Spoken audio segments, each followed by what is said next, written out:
Osana Visión presenta la verdad.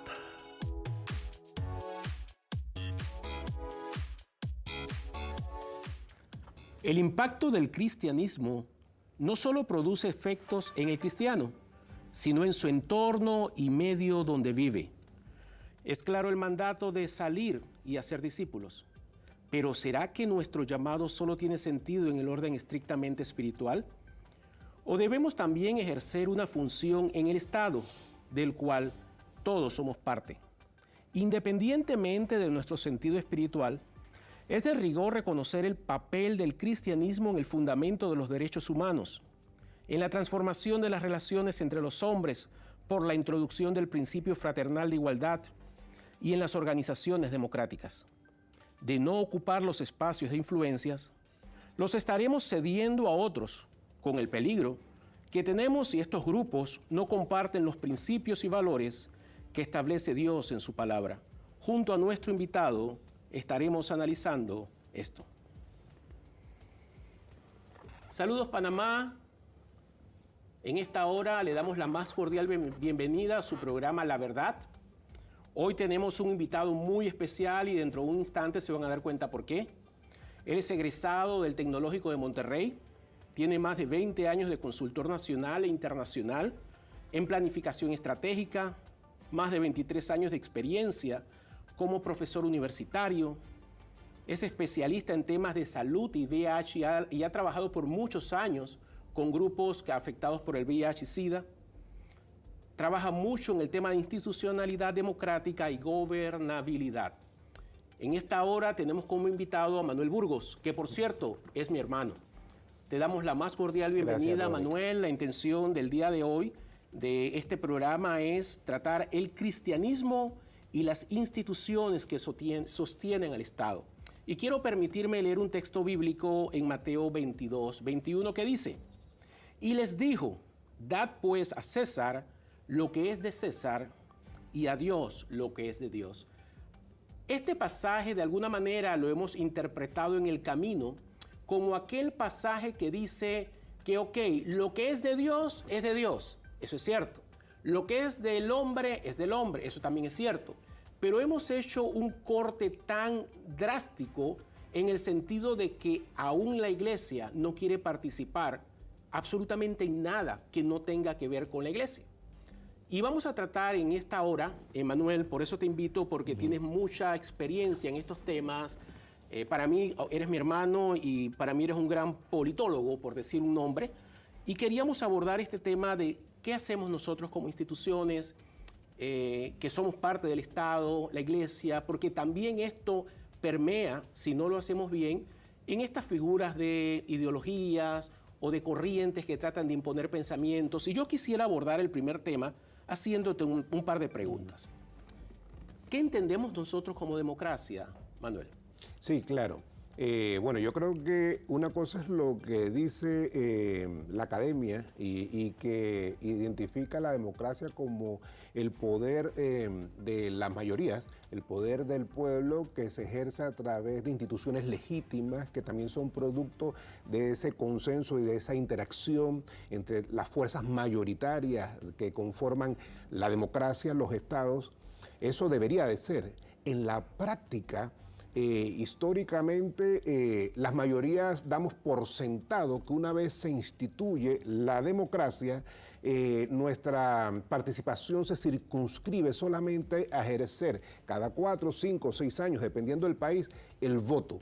Y automáticamente el resto del tiempo endosamos un cheque en blanco en donde presumimos que todo se va a hacer conforme a lo que pienso que es la democracia, lo que pienso que son las instituciones y deposito entonces eso en una representación que no necesariamente en la práctica va a representar los intereses de la mayoría. Por ende, ¿qué tenemos? Que las democracias nuestras, que deben de ser ejercidas por la mayoría, son en la práctica ejercidas por grupos de poder minoritario, grupos de poder económico, de poder social, de poder político, etcétera, y que desplazan entonces las necesidades de la colectividad que deberían de satisfacerse en un modelo como es la democracia. Y nada más que quiero subrayar que la democracia de salida tenemos que reconocer que no es un modelo perfecto, es imperfecto. Sin embargo, es el único que en este momento tenemos. No conozco otro modelo para ejercer,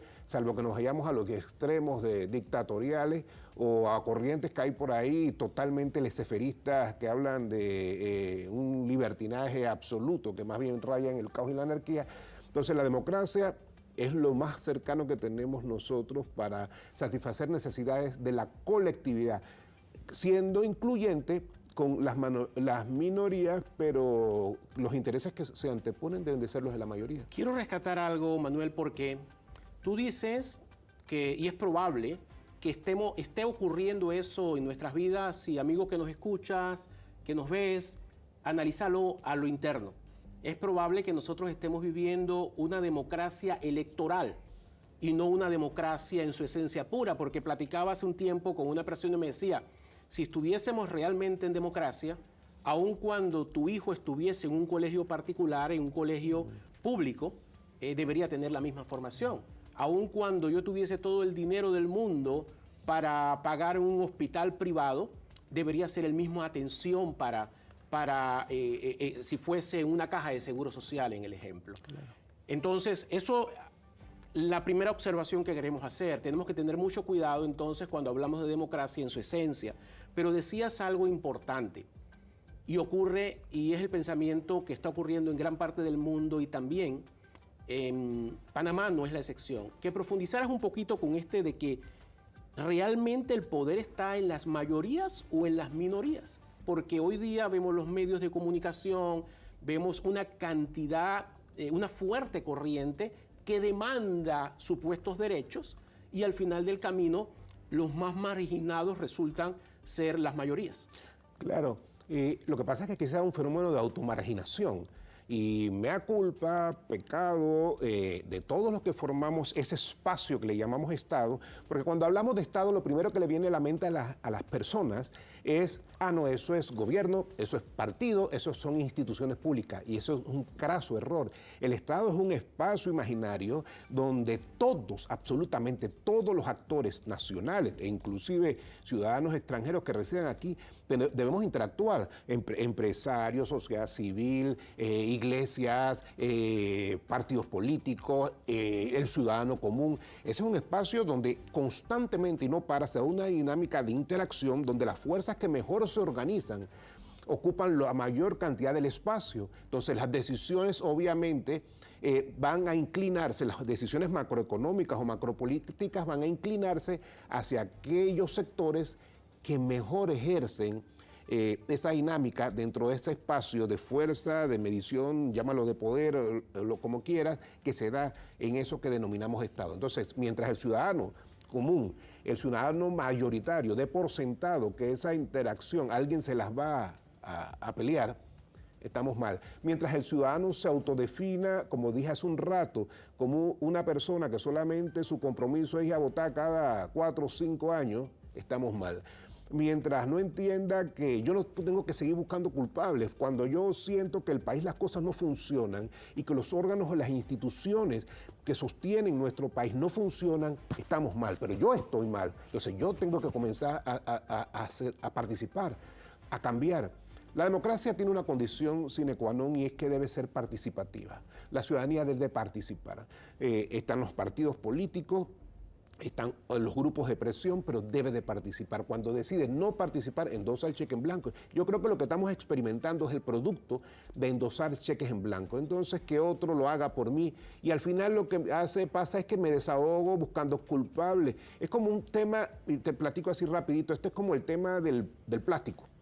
Ahora resulta que el plástico es el malo, cuando realmente nosotros los seres humanos somos los que tiramos los plásticos y la basura a los ríos, a las calles, al mar. Y mañana, cuando no sea el plástico, ¿qué será lo que siga contaminando nuestros mares y ríos? Somos los seres humanos. Entonces, mientras nosotros no entendamos que tenemos una responsabilidad de fondo con fortalecer nuestras instituciones, los partidos tienen una percepción pésima Mira, cuando hay un instrumento que se llama Latinobarómetro, es una medición que se hace en toda Latinoamérica sobre las opiniones de nuestra población en muchos temas, entre ellos políticos, económicos y sociales. La percepción del latinoamericano y entre ellos el panameño con respecto a las instituciones es pésima, a las que sostienen la democracia, y eso obviamente te va a golpear a la familia automáticamente. Un ejemplo de lo que está ocurriendo es Argentina. Argentina, todas las encuestas apuestan a la vida, a las dos vidas, en el caso del tema de la legalización del aborto. Pero vemos que hace unas semanas atrás la Cámara Baja aprueba la ley para el aborto. Sin embargo, la ausencia en esos espacios políticos permite que, a pesar de que toda una nación, millones de argentinos, no están de acuerdo con el aborto y apuestan por la vida, resulta que los representantes políticos deciden por el aborto. Ese es un tema, un típico caso o ejemplo de lo que me estás hablando. Entonces, claro, porque los que están actuando en la dinámica de interacción en ese espacio que definimos como Estado no son la mayoría que apoya la vida.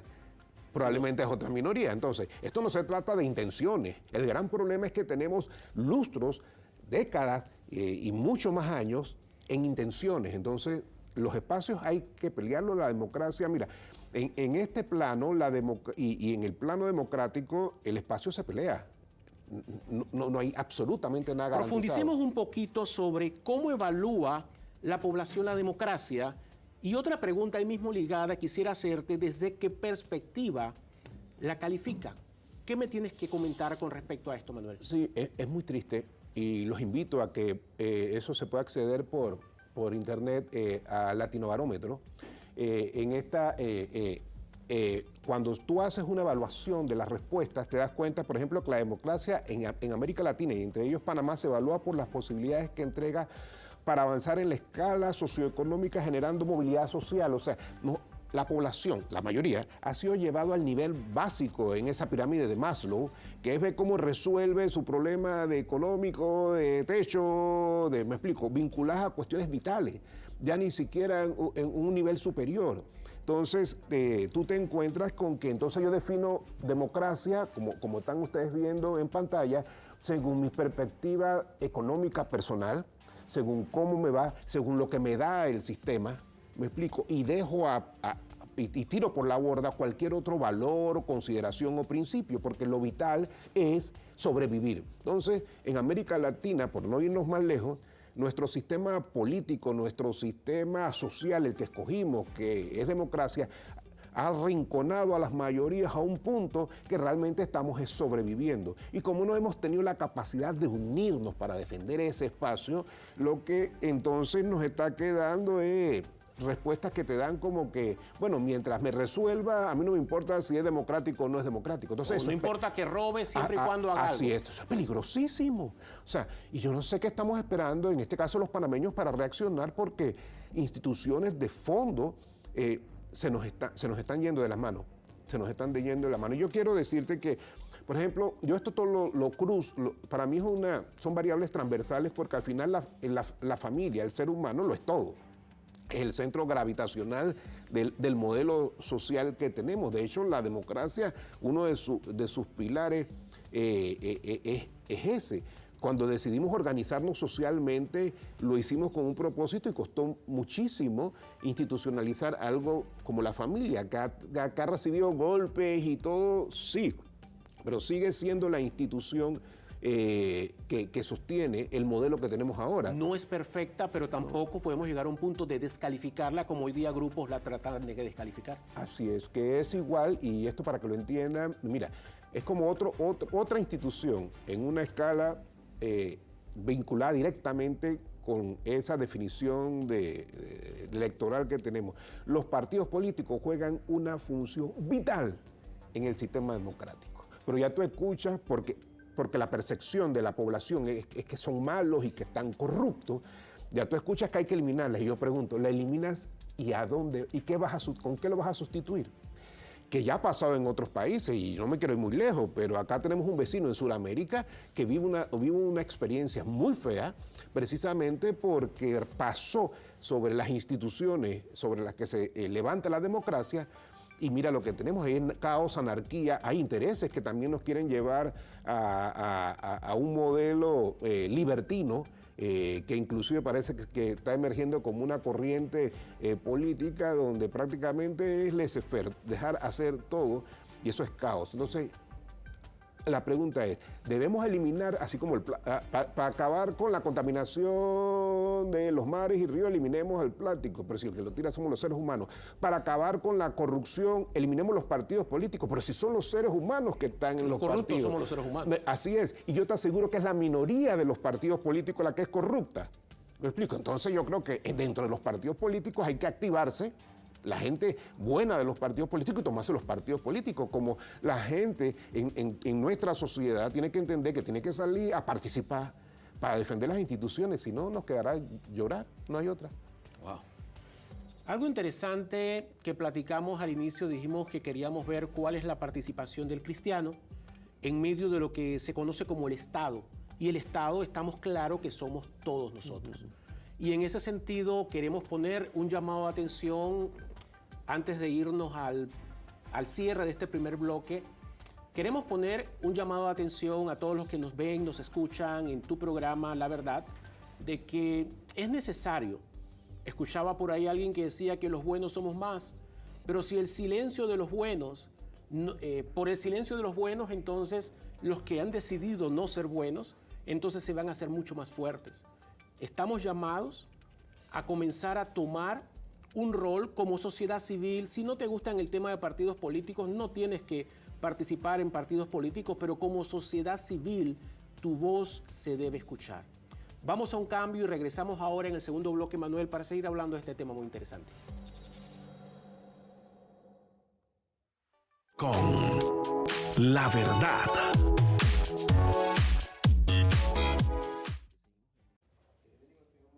Ok. Ya estamos de vuelta con La Verdad.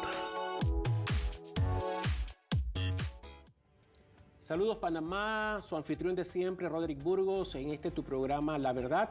Hoy estamos tocando un tema muy interesante, un tema relacionado con el cristianismo y su rol dentro de las instituciones de Estado. Para ello hemos invitado a Manuel Burgos, es mi hermano, y ya hemos estado compartiendo en el primer bloque temas de democracia, pero queremos abordar otro tema que también, Manuel, se está dando para mucha tergiversación, y quisiéramos que nos ayudaras a interpretar y entender qué son las instituciones. Bueno, es interesante porque a veces la gente tiende a confundir.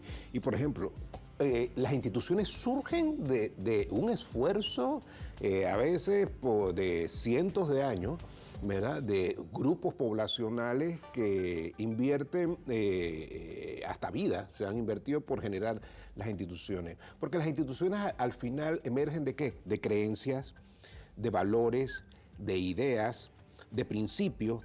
Son representaciones colectivas que al revés, una vez se estructuran, ellas ejercen normas, etcétera, leyes, etcétera. ¿Me explico?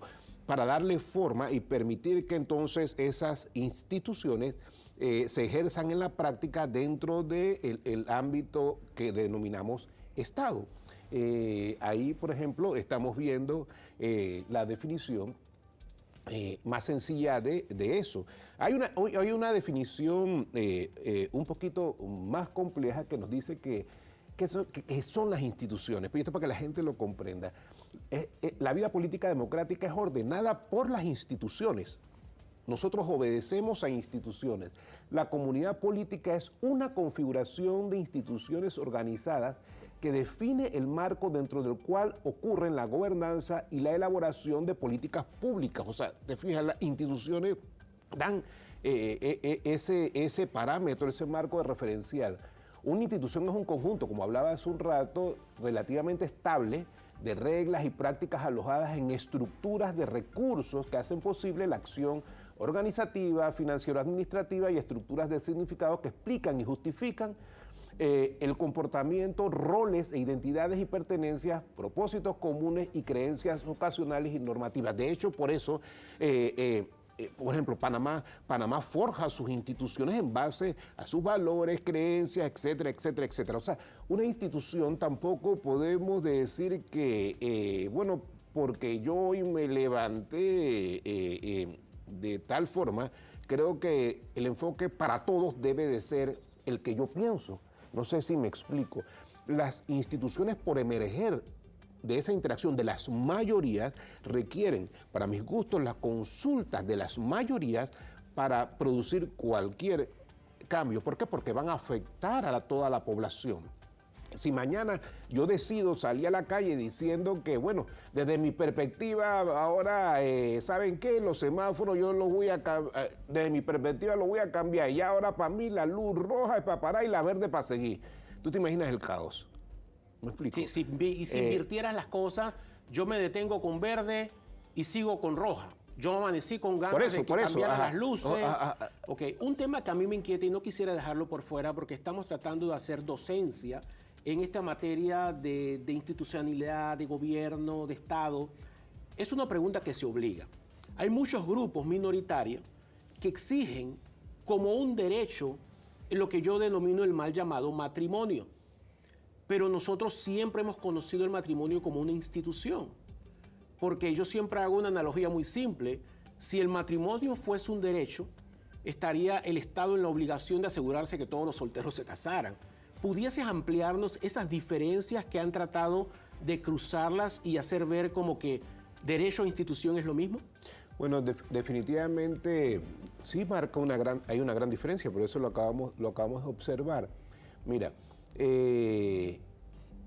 no es lo mismo. Para mí, por ejemplo, el matrimonio es una institución y no sé, de miles de años, y muy bien definida, con una visión estratégica muy bien definida también, bien ubicada dentro del contexto del resto de instituciones que tiene nuestra sociedad a partir de cuando nos organizamos como Estado y democracia, etcétera. No necesariamente las instituciones son derechos, que desde las instituciones, como dije hace un rato, se deriven después derechos, es otra cosa, pero no es al revés. ¿Estamos? Entonces, por ejemplo, el matrimonio como institución está súper bien definido. Tiene estructura, tiene todos los componentes de la institución. Cambiarlo ahora requeriría el consenso. Es más, el matrimonio tiene algo muy curioso y con mis limitaciones, porque no soy poseedor de la verdad absoluta, expreso mi opinión, y puedo estar equivocado, pero de lo que he leído, inclusive tiene una particularidad. Surge, inclusive no necesariamente cuando se organizan los estados como los conocemos ahora, porque surgen desde lo que podríamos denominar religión.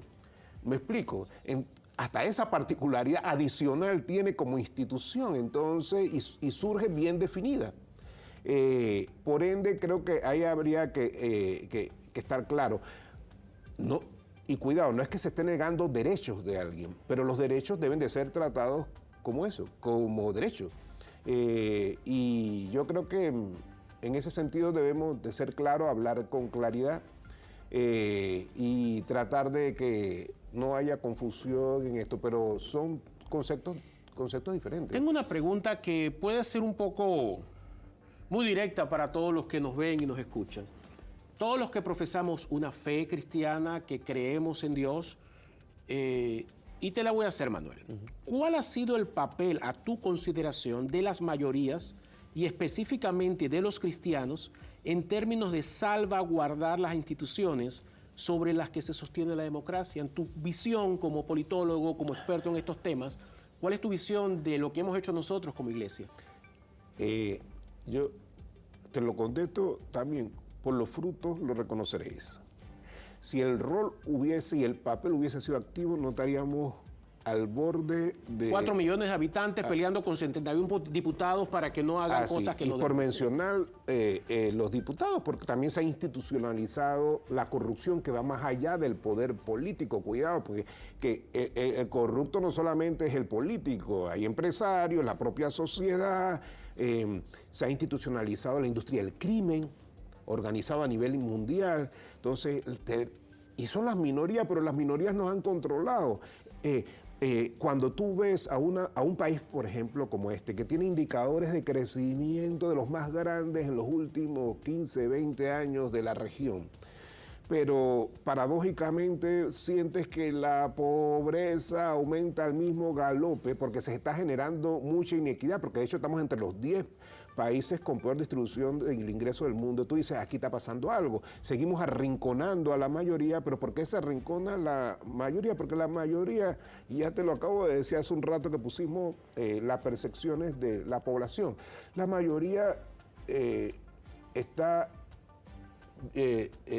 sobreviviendo y no participa. Y el cristiano ha entendido, ¿verdad?, que se debe desconectar de toda la otra realidad y dedicarse única y exclusivamente a su trabajo, probablemente dentro de su congregación, de los parámetros o el círculo de su iglesia, y lo demás lo ha endosado en blanco porque alguien lo hace. Aquí no hay ninguna mano invisible, nadie va a resolver absolutamente nada. El espacio que dejamos en blanco es ocupado. Y si se ocupa, la agenda no necesariamente es nuestra, la agenda es de quien la ocupa. Y esa es la realidad. Así funciona la sociedad en la que vivimos. Entonces yo no creo que, es más, cuando uno revisa bien a fondo el Evangelio, en ningún momento nos están diciendo, hay un compromiso del cristiano para ser mucho más activo en construir una sociedad diferente. Sería un desafío para nosotros y sería un nuevo desafío que tenemos nosotros en cuanto a que deberíamos abandonar un poco nuestras 4 paredes e irnos entonces afuera, a la calle. La gente espera que nosotros seamos la sal, que seamos la luz, que seamos lo que llevemos esperanza, los que llevemos la posibilidad de poder transformar nuestro país. Deberíamos nosotros entonces de participar, y vuelvo, no necesariamente en partidos políticos, pero sí como sociedad civil deberíamos ser mucho más proactivos, porque hay algo que yo critico mucho cuando tú ves a un panameño, y comienza a hablar tan mal de los panameños, que los panameños no sirven, que los panameños son irresponsables, que los panameños... Llega un momento que, espérese, ¿usted es panameño? Sí, por supuesto, pero entonces le digo, ¿usted es irresponsable? ¿Usted es corrupto? Por supuesto que no. Entonces, ¿por qué, si usted y yo no lo somos, por qué generalizamos de esta forma? Y parte de ese es el discurso que nos están llevando a sobrevivir, a no aportar, a poder mostrarle a la sociedad, vuelvo y dicho lo que escuché hace un tiempo, los buenos somos más. Claro. El modelo tiene que cambiar, y nuestra participación, y la participación debe de cambiar. Mira, hay un dato elemental. Sí, son más de 2 millones de electores, me explico, y de ese porcentaje, un porcentaje grandísimo, independientemente de la denominación, es cristiano. Entonces no solamente participar, participar cristianamente, porque eso significa no aceptar soborno, no aceptar la vereda, no aceptar el chequecito, o sea, ejercer un voto de conciencia, porque más allá del desahogo que se hace diciendo que aquí hay que cambiar las cosas, pero la mayoría, por ejemplo, en la Asamblea se reelige, aquí se da mucho todavía el hecho de la compra de votos. ¿Qué amenaza entonces la institucionalidad? Somos nosotros mismos, claro, los que nos convertimos en la principal amenaza de la institucionalidad. Y por eso el ejemplo del plástico y de lo demás, la amenaza somos nosotros. O sea, la corrupción no se da por un fantasma o por un tercero que no existe. La corrupción se da porque estamos siendo actores de la corrupción. Entonces, queremos que la corrupción se elimine de nuestra geografía, comencemos a actuar diferente y a defender lo nuestro. O sea, la familia se defiende participando, pero entonces, participando como debe de ser. Yo he platicado mucho, algunos me critican, vuelvo, no soy perfecto, pero yo he platicado mucho con amigos que dicen, pero Burgos, tú nunca tomas los hombros, hay que coger por los hombros. Entonces, yo le digo, pero los hombros no son para manejar, los hombros son para atender una emergencia o un problema. Entonces yo me he negado, y lo he podido cumplir, hoy día lo puedo decir, de no manejar por los hombros. Hay muchas cosas que tengo que corregir, por ejemplo, el tema del celular. Ya he logrado no atender llamadas en el celular. En el semáforo lo miro, pero sé que no debo ni siquiera tocar el celular cuando conduzco. Pero son procesos que estoy tratando de cambiar, porque si nosotros, que somos los llamados a llevar la luz, a llevarla a ser sal, porque la sal preserva, pero si nosotros no lo hacemos, entonces ¿quién lo va a hacer?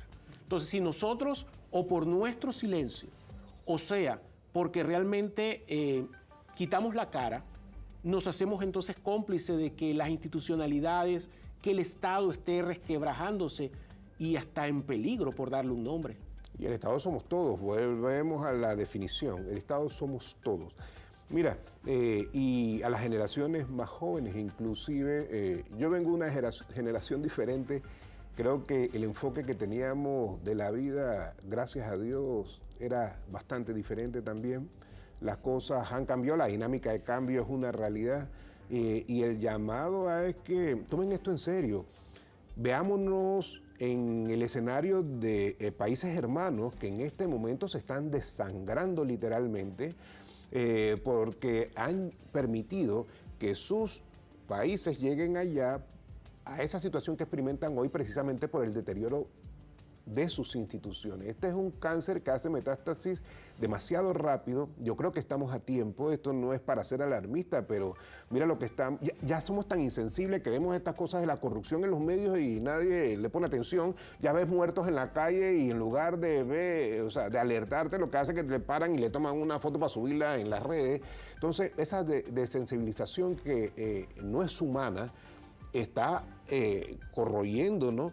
Y mira, si queremos que esto no siga profundizándose, Roderick, yo creo que esta es una de nuestras pocas oportunidades para hacer las cosas diferentes. Entonces, más compromiso, más verbos que sustantivos, más congruencia entre lo que digo y lo que hago. Son elementos vitales para evitar que esto se siga fraccionando, como tú mencionabas, a un nivel que ya no podamos rescatarlo. Y te hablo específicamente, mira nuestro hermano país, un país tan rico como Venezuela, lleno de recursos, porque la gente habla de Venezuela y piensa en petróleo. Venezuela es un país riquísimo, tiene de todo. Y mira lo que pasó quizás cuando esto se estaba deteriorando, nadie quiso entender que el lobo se iba a llegar, pero el lobo ya está. Y ahora, ¿cómo sacas el lobo? Y el país, las mayorías desangrándose por el control de un grupo minoritario. Entonces, hacia allá no quisiera que llegáramos nosotros. ¿Cuál sería el papel del ciudadano común y del cristiano en el Estado? ¿Qué es ser ciudadano y ser cristiano? Bueno, es lo que platicábamos hace un rato, ¿no? Eso. Compromiso, participación, llevar el ser cristiano es un estilo de vida, entonces eso llevarlo a compartirlo, o sea, no ser el egoísta de que solamente lo comparto los días que voy a la iglesia o con mis hermanos de la iglesia. Pues, la idea es compartirlo con la sociedad. Me explico. De nada me sirve ser una lámpara si cuando salgo del entorno de mi iglesia la apago. Si la idea es ser lámpara, va a ser luz a todos lados y sobre todo donde hay oscuridad. Me parece que así debe ser. Entonces, prendamos la lámpara 24/7 y llevemos luz en este momento donde la oscuridad está haciendo un trabajo que está socavando nuestras vidas, la de nuestros hijos, la de nuestros nietos.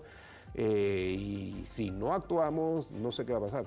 Yo estoy convencido, amigos que nos escuchas, de que siguiendo la línea de lo que tú mencionas, Manuel, la luz fue llamada para estar en las tinieblas. Y un ejemplo muy simple, si tú estás en mediodía donde hay sol y tú prendes una linterna, la luz realmente no hace mucha función. Sin embargo, tú puedes prender la luz más tenue en medio de la oscuridad y va a brillar. Yo creo que es importante que nosotros, que somos los llamados, eso nos lo dejó Jesús. Por eso en este programa he insistido y he repetido de manera consistente el hecho de ser sal y luz. Si somos sal y luz, tenemos que ejercer la sal que somos y la luz que somos. Al regreso vamos a estar llegando a algunas conclusiones con nuestro invitado Manuel en esta oportunidad.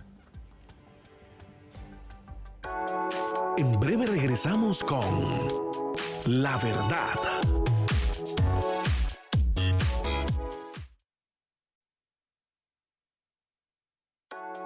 Ya estamos de vuelta con La Verdad. Saludos Panamá, soy su amigo de siempre, Roderick Burgos, en este tu programa La Verdad. Hoy hemos estado hablando de un tema muy interesante que es el cristianismo o el cristiano en medio del Estado. Todos formamos parte del Estado, hemos estado hablando de democracia, hemos estado hablando sobre la institucionalidad, los peligros de la institucionalidad. Ya para ir cerrando en este tercer bloque con nuestro invitado Manuel Burgos, mi hermano, que lo hemos invitado al programa a compartirnos de todos estos temas, quisiera que ahondaras un poquito sobre esas amenazas y luego entremos en algunas conclusiones. Sí, digamos que la amenaza básica es ese aferrarse a la zona de confort de la mayoría de la población. O sea, debemos soltar la zona de confort y arriesgarnos a luchar por la nación, por el Estado que queremos. Lo otro, la corrupción nos está consumiendo. Y eso es muy peligroso. Yo creo que es un cáncer que sí ha hecho metástasis, está permeando en todas las instituciones de nuestra sociedad. La industria del crimen es una amenaza fortísima que está inclusive introduciéndose en la familia, en nuestros niños. Entonces, a eso hay que pararlo urgentemente. Las agendas también particulares de grupos de poder minoritarios que tienen agendas de poder y que hacen todo lo posible por imponerlas para llevarnos al caos, la anarquía, y de eso también sacar mucho provecho ellos, porque al final realmente están en busca de recursos económicos. Entonces, entre otras, esas son las más fuertes que yo creo que nos están en este momento apretando demasiado. No queremos buscar culpables definitivamente, pero debe haber un compromiso. ¿Cuál debe ser la idea de cada uno de nosotros, digamos, en este programa, Manuel, que podamos dar como una propuesta? Debemos buscar un cambio. ¿Qué debemos hacer en medio? Porque cualquiera dijera, wow, me voy a vivir a otro país, no sé qué van a hacer, no hay esperanza. Yo sí creo que hay esperanza. Yo sigo insistiendo en ese comentario que una vez escuché, que los buenos somos más. Yo creo que en Dios hay esperanza. En este programa hay mucha gente de fe que lo ve, pero quizás nuestro temor es decir, ok, si yo doy mi opinión, como sociedad civil estar haciendo lo correcto, pero yo creo que sí es lo correcto, porque si nuestro manual de referencia son las Sagradas Escrituras, en las Sagradas Escrituras se declaran principios, se declaran valores, se declaran un estilo de vida, es una propuesta de vida, no para manejarla solamente en la iglesia, sino para manejarla en todo nuestro entorno. La vamos a manejar en la iglesia, en el colegio, en el trabajo, en el carro, donde quiera que estemos, debemos manejar ese estilo de vida, porque realmente yo siempre he definido a Dios como una relación, no como religión. Porque cuando vemos a Dios como religión, yo creo que las cosas comienzan a sonar mal. Porque yo creo que cuando Jesús estuvo en la tierra, estuvo más tiempo en la calle que metido en cuatro paredes. Entonces, para ir redondeando y aterrizando en estos temas, ¿qué propuesta o qué tú crees que deberíamos hacer nosotros como gente de fe en medio de esta institucionalidad, en medio del estado en que estamos? Participar. También hay una realidad. Participar, pero considerando las instituciones que son parte de la estructura en una sociedad democrática, organizarnos estratégicamente para incidir políticamente en las agendas de política pública y llevar los temas más importantes que beneficien a las mayorías a esas agendas de política pública que se van a traducir en acciones de carácter político por parte de quienes por mandato de todos nosotros ejercen la administración pública. Y yo creo que en eso tenemos que estar sumamente conscientes. Mira, poblaciones que requieren nuestra inmediata atención, los niños, los jóvenes y las mujeres requieren urgente atención porque hay muchísima inequidad Esto es una sociedad que arrincona también y que siento que de alguna manera tiene arrinconados a nuestros niños, nuestros adolescentes y a nuestras mujeres, y hay que generar muchísimas oportunidades, pero eso se va a dar en la medida en que nos activemos y hagamos de estos temas un tema incorporado en agendas de política pública. Si no lo hacemos, obviamente no va a suceder absolutamente nada y quedará como una intención. Entonces hay que organizarse, hay que ser estratégico. Yo creo que el cristiano tiene un poder grandísimo que no ha usado, no lo usa, me explico. Y para mí, y te lo digo con toda sinceridad y mi disculpa, pero para mí eso es un pecado, tener un poder tan grande y no usarlo y dejar entonces que las otras cosas sean las que asuman los espacios en nuestro Estado. Entonces yo creo que hay que usar ese poder que representa la mayoría. Democracia es el poder de la mayoría legítima, institucionalizada a través de un gobierno que es elegido por las mayorías. Y yo creo que es el momento entonces de activarnos, salir de la zona de confort y hacer de todos nuestros temas un tema de agenda política. Una pregunta quiero hacerte ya para ir terminando. Te lo voy a hacer casi que en negativo para que tú me lo contestes de otra forma. ¿Nos ganará la corrupción? ¿El deterioro ético? ¿Se impondrá un régimen libertino basado en el caso de la anarquía, la muerte? ¿Será la cleptocracia libertina el modelo llamado a sustituir la democracia? Lo digo porque todas estas corrientes que llaman a nuestros jóvenes a hacer a libertinaje total, no hay esquemas, no hay estructuras, lo que se llama es para que actuemos como nos venga en gana. Sí, sí, nuestra audiencia está viendo la definición de cleptocracia y espero que la lean muy bien porque esto aterroriza, porque cuando hablamos de cleptocracia hablamos del poder basado en el robo de capital, en la institucionalización de la corrupción y todos sus derivados como el nepotismo, el clientelismo político, el peculado, de forma que estas acciones delictivas quedan impunes, o sea, no hay ejercicio de la ley, no hay esa sensación o percepción de que si la haces, la pagas. Entonces, la mayoría de los sectores en la cleptocracia se contaminan por la corrupción. Entonces, los sistemas políticos, económicos, etcétera, se someten a esto. Yo espero no llegar a la consolidación de un modelo cleptocrático. Sin embargo, no soy negativo, pero tenemos la mitad de un pie metido en él. Si no veamos lo que está sucediendo a nuestro alrededor, nadie va a venir a resolverlo por ti. O sea, tú, desde donde estés, en tu casa, por más humilde o por más recursos que tengas, tienes la oportunidad. Hay quienes dicen, yo tengo todo resuelto, ese no es conmigo. Discúlpame, habla con los hermanos venezolanos que cuando esto comenzó allá a finales del 80 pensaban exactamente lo mismo. Esto no me va a tocar a mí porque estoy resuelto. Hoy han tenido que dejar su patria. Millones. Así es, probablemente han perdido no solamente cosas materiales, han perdido familiares asesinados por esta situación. Ese es un modelo cleptocrático lo que vive Venezuela en este momento. Y yo creo que nosotros no podemos permitirnos llegar allá. Recordemos que nosotros tuvimos una experiencia a finales de los 80 también. Te comentaba que yo de mis 60 años que voy a cumplir, y tú como hermano sabes, yo creo que he dedicado por lo menos 40 y pico años a la lucha por un modelo diferente de país.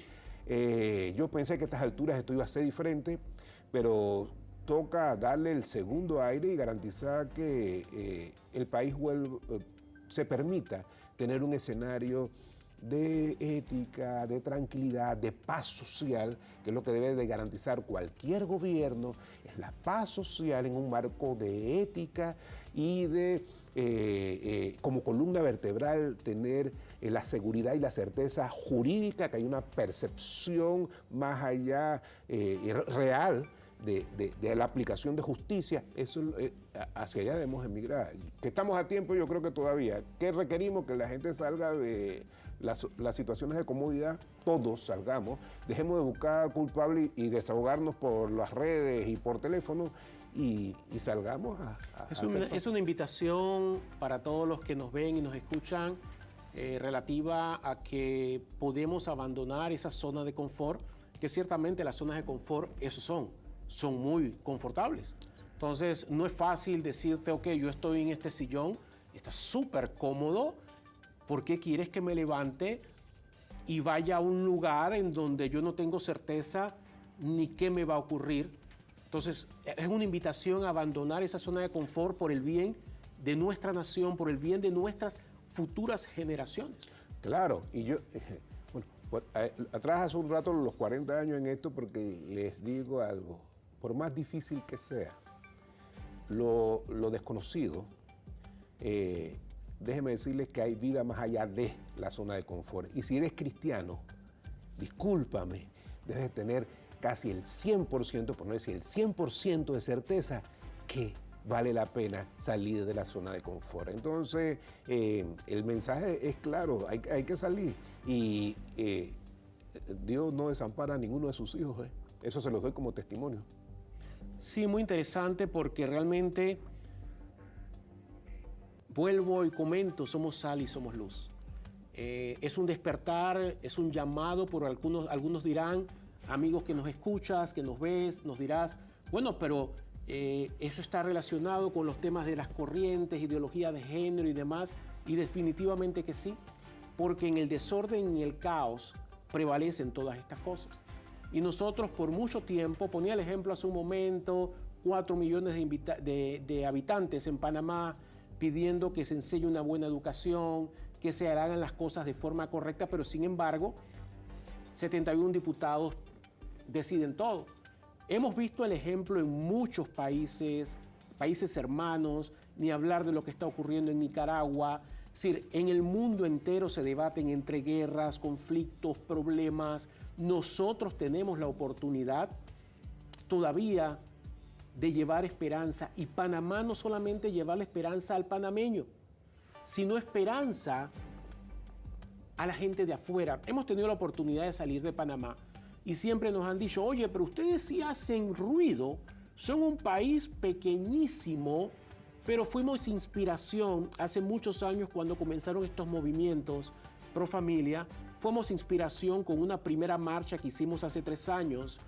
Fuimos de inspiración para hermanos de Colombia, hermanos de Perú, hermanos de muchos países de Latinoamérica, para decir, si un país tan pequeño como Panamá se atreve a decirle no a estas corrientes, a esta ideología de género, a estos movimientos que quieren promover, destruir a nuestra niñez, oye, si Panamá lo hizo, que es tan pequeño, ¿por qué nosotros no? Hemos compartido con muchos hermanos de Latinoamérica y nos dicen eso.